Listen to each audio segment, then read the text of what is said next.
This is what happens when regular people go up against NFL players. I won't lose no more. And first up, we got Marshawn Lynch versus his high school team. While Beast Mode was on suspension, he decided to show up at his old high school in full Raiders gear. And what happened next was straight up comedy.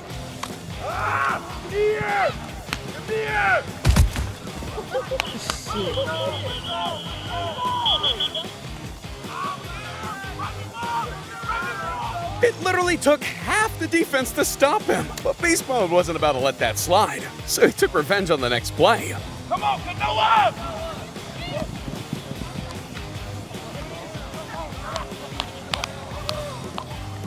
That D-bac's dreams of going pro got absolutely demolished. But you won't believe what Luke Kuechly did to an 11-year-old. Because at a Panthers youth camp, all-pro linebacker Luke Kuechly was running a simple tackle drill until 11-year-old Keanthony Smith got his turn.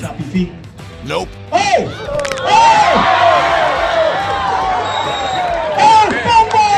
He absolutely obliterated the ankles of the guy that used to cover Julio Jones. Luke wasn't trying to become a House of Highlights clip, though. So in the next run, he sent that Keanthony back to kindergarten.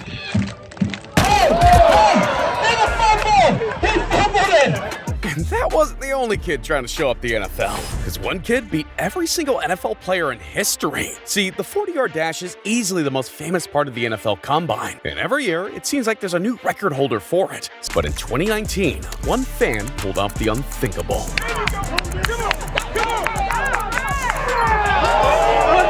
If that's real, he's about to get recruited by the Jets. Because honestly, they need all the help they can get. And Davante Adams needs all the help he can get not to ruin his reputation. Because when Davante Adams hosted his youth camp, he was just there for community building. He didn't expect these kids to come ready to wipe him off the map. If you beat me, you get to watch.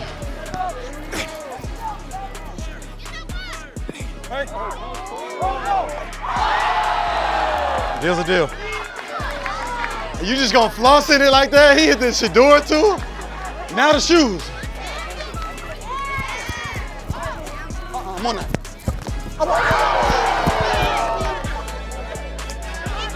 And got embarrassed by two high schoolers in 5 minutes. But it's still not as bad as what happened to Tyreek Hill. Because even though Tyreek Hill is one of the fastest players in the NFL, he has one weakness. Kids, for real.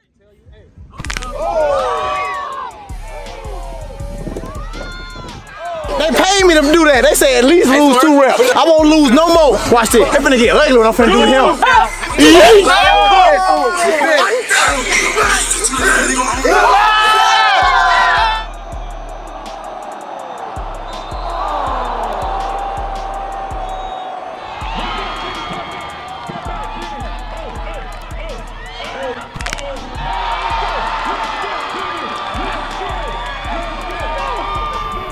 But Tyreek's most famous off-the-field showdown was with the Fortnite Banana, because they kind of have a long history. I'm on 40 here.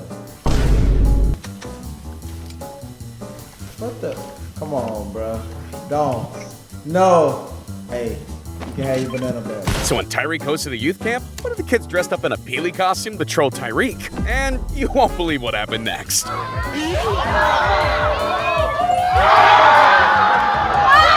Needs to retire after that play. But Ocho Cinco was already retired when he had an embarrassing race. See, Ocho Cinco is confident as hell in his speed. Like, so confident that he literally used to tell the defense his routes because he knew they wouldn't catch him anyway. I used to tell Chris McAllister my routes. Chris, I got a slant. What you gonna do? I used to tell him. They couldn't stop me. But one man was determined to beat him. The one, the only, Atlanta Braves mascot? How bad are you going to beat him? It's me. There's a lot at stake here. Reputations are at stake, bro. There is. Chad's reputation. My reputation's on the line. Yeah, the same guy who chases down fans between innings. But for Ocho Cinco, it didn't matter if it was an NFL player or a dollar store Frozone. He was just ready to smoke someone on the track. But Ocho knew he was way past his prime, so he took a 10-second head start. Let's go. 85. False start on the freeze. Open up! Open it up! Open it up, 85! Open it up! Open it up! Open it up! Open it up! Losing to that guy is a brutal look for an NFL legend. Well, at least it was just a one-time thing, though, because when Justin Jefferson did a video with Destroying, he had to face up against the entire public. See, Destroying is a UFL player turned YouTuber, and he invited Justin Jefferson to do a video with him. Destroying hit me up. He was like, hey, we definitely got to do like a little video. I always see him doing like the one-on-one videos in different cities and stuff. And I was like, dang, what if I mask up and like, make sure nobody knows it's me. So Justin masked up, flew out to Vegas for Destroying's 1v1 event, and was ready to go to work. But the fans did not make it easy. Oh my God. Come on, bro. Run with him. Run with him. Please, coming in. Coming in. That's what we talk about. That is some crazy pass interference. So Justin let that guy up on the next play. Hey. Oh.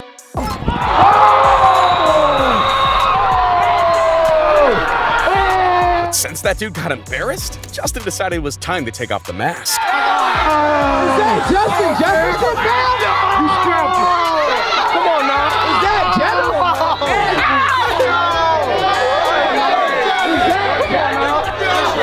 on now.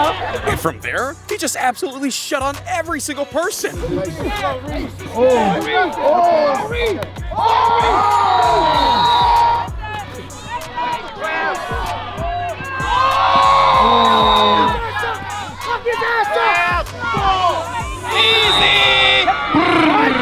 That last dude should never touch a football again. And people who've never played football are always hating on the players. And they especially hate the kickers. I mean, it can't be that hard to kick a ball, right? Well, that's definitely what this journalist thought. Who gets the very most hate? NFL kicker. Why? Because what they do looks pretty damn easy. All they gotta do, kick this ball through an upright. That's their only job. Why is it so hard? So, I'm here in the home of my beloved New York Jets, the team I grew up rooting for, and the team whose kickers I grew up heckling. And he was pretty cocky, so Justin Tucker humbled him fast. Do I have a chance? No chance. None whatsoever. But even with that roast, he still showed up to MetLife like he was Greg Zuerlein. I'm gonna take some field goals, see if I can't work my way into this New York Jets Ring of Honor, in which there are no kickers, so. Spoiler alert, he will definitely not be the first, because this 1v1 went exactly how you thought it would.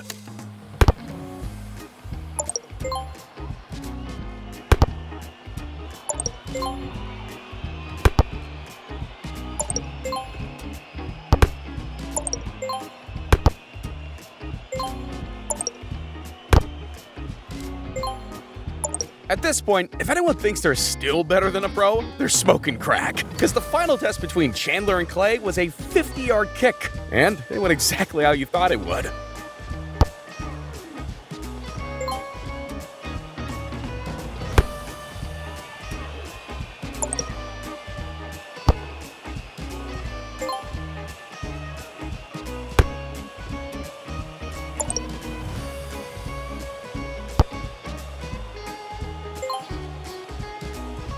That's 3 for 3, boss. You can't ever heckle kickers again after seeing this. Like, goddamn! But hating on kicking is one thing, while some armchair athletes swear they could survive an NFL hit. The only problem is that it's pretty hard to find NFL linemen to square up against. But in 2009, the reality TV show Sports Science decided to, well, make it a reality. And to help us conduct this test, we recruited a man who personifies the raw power and brute force of the NFL.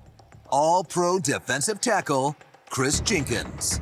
That dude could straight up pancake a rhino, which makes their choice of opponent absolutely hilarious. To execute this experiment, we need an average guy. So we scraped the middle of the barrel and came up with this guy. Sports Science host, John Brinkus. John is aggressively average. Yeah, he's also about to be aggressively dead. Putting someone like that up against an all-pro lineman is a legit human sacrifice. I mean, John's warm-up was putting on his jersey, while Chris basically tried out for the Olympics. Look, I can't even figure out how to get my arm through this. This is not good. He's pushing the two-man sled all by himself. But after the warm-ups were done, it was finally time for the grand finale. I hope all the average Joes out there appreciate this, because I'm about to get my bell rung.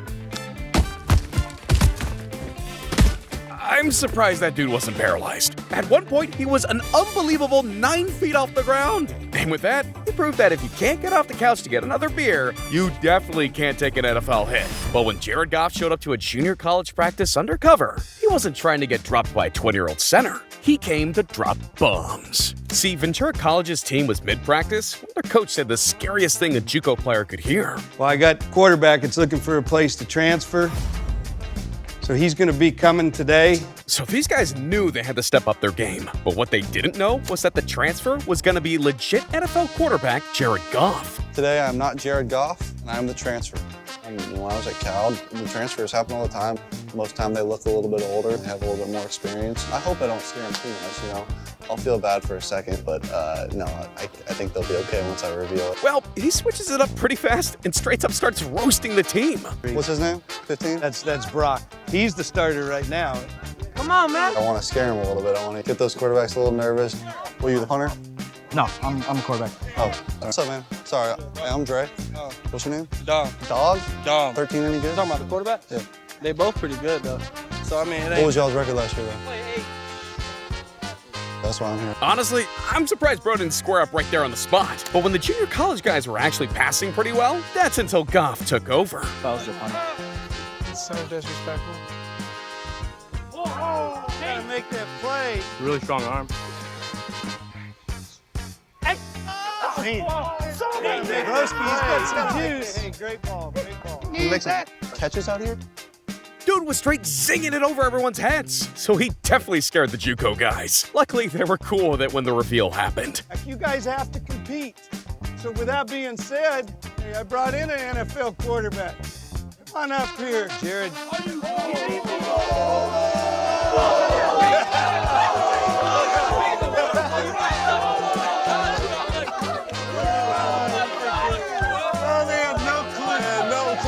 Though I feel like he should have at least apologized for the roasts. But there were zero apologies when Jason Kelce went up against an Eagles fan. Because one time, Jason Kelce challenged fans to beat him at bench press. And no one could come close until 12-year-old Xander showed up.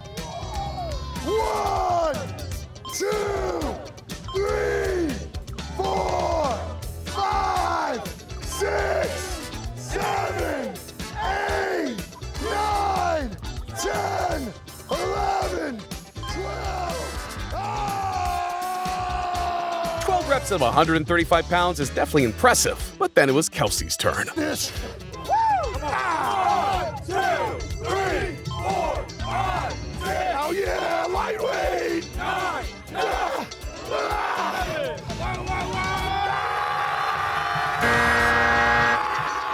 You're probably thinking it was staged, and that's because it was. But that kid will remember that moment for life. However, one of the craziest matchups between NFL players and regular people is going down in the history books. And it happened in flag football of all sports. See, in 2018, the American Flag Football League held its first Ultimate Final in Houston, a winner-takes-1 million showdown. 2 brackets were gathered, one filled with retired pros and athletes, and another filled with amateur AFFL champs. The showdown between pro team Godspeed and amateur team Fighting Cancer was set. The pros definitely thought they were going to wipe the amateurs before even breaking a sweat, because they had Michael Vick, Ocho Cinco, Justin Forsett, and Seneca Wallace. But even with all that, Fighting Cancer was locking up the receivers like it was nothing. And they were playing by flag football rules, which basically turns it into rugby with all the laterals. Before the end of the half, Fighting Cancer was up 19-0. And when Fighting Cancer caught a pick six, the pros knew they were cooked. They barely got any points on the board before Fighting Cancer took the knee and won 26-6 over the pros. Fighting Cancer has earned $1 million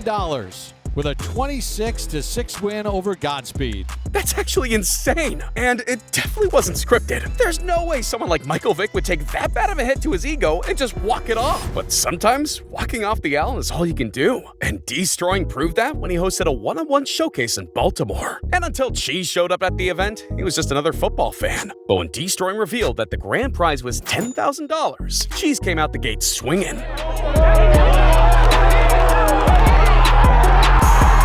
But the NFL receivers came to play too.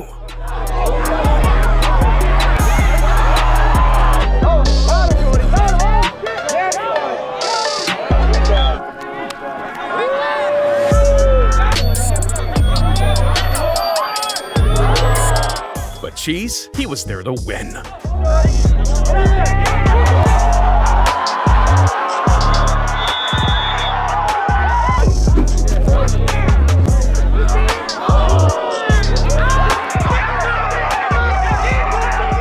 The cleanup crew is crazy, but they were definitely needed for what happened next. Because one of the NFL receivers had already been knocked out, and the only one left had one more opponent to face off against, Cheese. Whoever wins out of them goes on to the final for a chance at 10 bands, man. Let's get lit.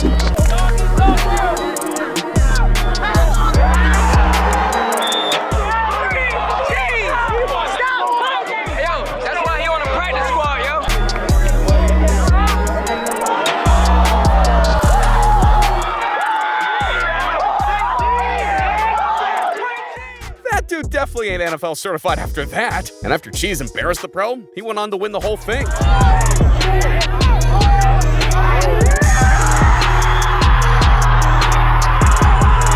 Ed the Great from Bowie, Maryland. Add me on IG, CZA_EDD. What you doing at 10 bands, my boy? Give it to my daughter.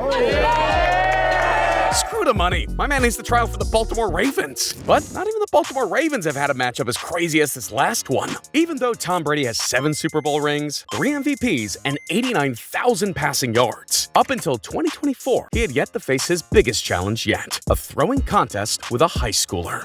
Let's go. Right over here, high school football player Jake is your opponent. You're each gonna take turns throwing a football at these balloons. First to pop all 4 wins this $100 grand. His balloons are just a little bit smaller. They had to nerf Tom a little bit, and with that, the game was on. The first 1v1 begins right now. That was the easiest one. Throw. All right, Tom, you're up. All right, here we go. Ooh. Oh, you got it. That happens so fast. Now it's 20 yards away. Oh my gosh! 2 for 2! 30 yards, which for Tom should just be a routine. Tom must have forgotten to deflate the balls. But even if he did, Mr. Beast had another nerf up his sleeve. But I did call in Jake's high school football team to cheer him on. Help him beat Brady. So with his team there, Jake and Tom Brady went back and forth way longer than anyone expected. Easy. It's now tied up. This one's a 1. I know it. This one's a 1. Oh! All right, Tom, you can start trying. Ooh. You guys believe in him?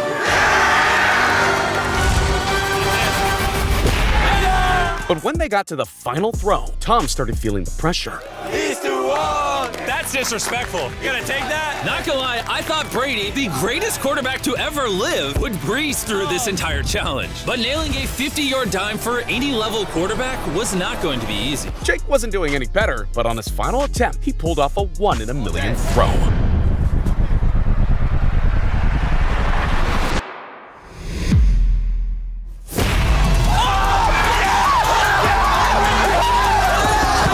Now that is a true football underdog story.